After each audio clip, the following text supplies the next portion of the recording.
Today we'll be discussing how royal jelly's inhibition of DNMT3 is an essential component for queen development in female Apis mellifera. Apis mellifera, or the European honeybee, is a eusocial species that lives in large, complex colonies with a highly organized division of labor and caste differentiation. Colonies consist of a single queen, male drones, and female workers. These bees are essential pollinators for many crops and are often domesticated for pollination services, honey and wax production, and scientific study. Understanding Apis mellifera is important for conservation strategies that support ecosystem health and food security.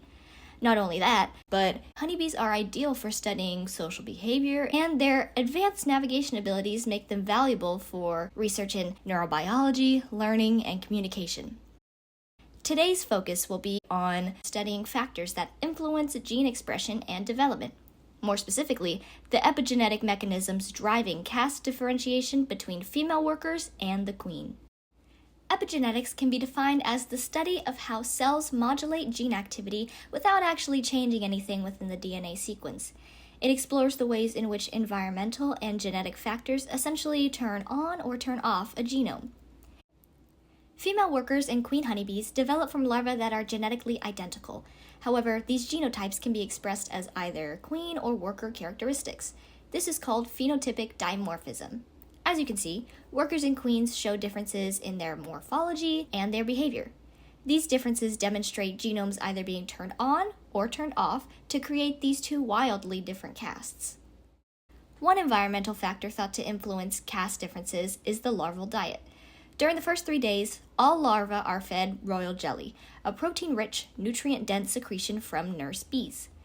After these 3 days, worker-destined larvae are switched to a less nutrient-dense diet, while queen-destined larvae continue receiving royal jelly. This shift in their diet is where the worker and queens begin to diverge from one another, prompting research into its epigenetic role in caste determination. 3 key epigenetic mechanisms are suggested to play a role in female honeybee caste differentiation, but we'll focus on DNA methylation. DNA is a set of instructions telling cells how to make different types of proteins, and it's stored within the nucleus in the form of chromosomes. Every cell in the body contains all of the DNA instructions, but since not every cell needs every protein, the sections of DNA that aren't needed can be turned on or off. This section of DNA is called a gene, and it's specialized to make specific types of proteins. DNA is organized in chromosomes by wrapping around histone osomers, which forms units called nucleosomes. And to express a gene, the DNA must be unwound from the histone for transcription. However, DNA methylation can block this process, resulting in a silenced gene.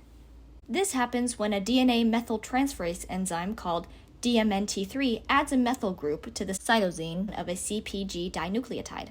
When this happens, transcription factor proteins aren't able to bind to DNA, which prevents RNA polymerase from copying the gene during transcription, resulting in the gene being silenced. So, given that DNMT3 plays a major role in DNA methylation, and that there seems to be a unique component of the diet involved in these developmental changes, my question is, how does royal jelly influence the activity of the DNMT3 enzyme in the development of queen Apis mellifera? In 2008, Kucharski and colleagues had a similar question. They utilized a mechanism where short segments of RNA called small interfering RNA bind to mRNA to stop a protein from being made. Newly emerged larvae were either injected with DMNT3 siRNA to specifically target and silence the expression of DMNT3, or they were injected with a control gene. Among the larvae that received siRNA, DNMT3 levels dropped substantially after 48 to 50 hours. This time frame coincides with the 3rd day of larval development, which is considered the critical period for whether a larva develops into a queen or a worker. So, since silencing DNMT3 seems to mimic the effects of royal jelly, we can infer that royal jelly might inhibit DNMT3. The larvae were left to develop into adults and assessed for queen and worker traits. Figure A shows the number of adults in each phenotypic category. Of the larvae treated with DNMT3 siRNA, 72% developed into queens and 28% workers.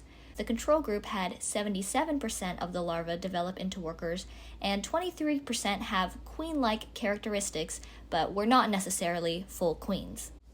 This difference is highlighted in Figure B, which illustrates that queen-like larvae from the control group had greatly underdeveloped ovaries compared to the DNMT3 inhibited queens, who had a far greater amount of ovarioles per ovary.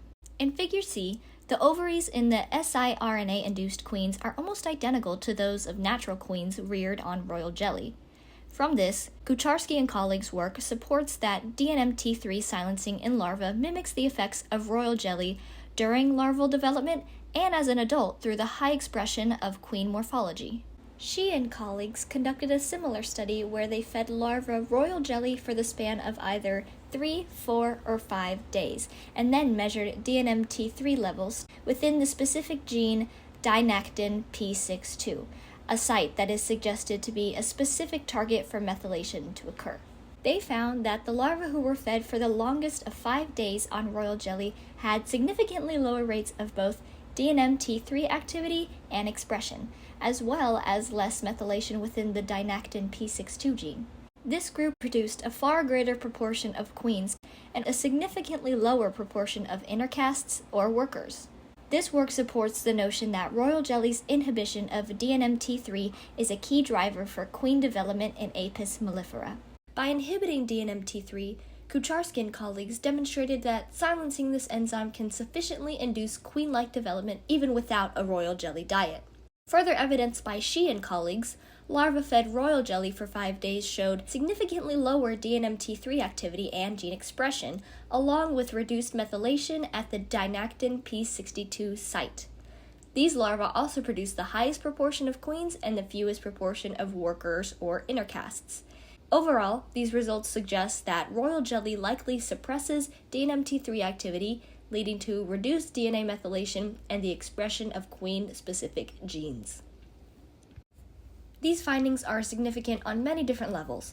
On face value, Kucharski and Shi's research provide a deeper understanding of the molecular basis by which caste differentiation occurs, opening the door for further advancements in honeybee biology. In terms of honeybee management, this finding could inform new queen rearing techniques in order to control the queen population, which is essential for the colony's health and ensuring that our crops have enough pollinators. On a broader scale, these findings confirm the use of Apis mellifera as a model organism for studying epigenetic mechanisms, even in humans. Overall, this evidence strongly supports that royal jelly drives queen development in Apis mellifera by inhibiting DNMT3 activity, and these findings have implications across a spectrum of fields, from beekeeping strategies to cancer research.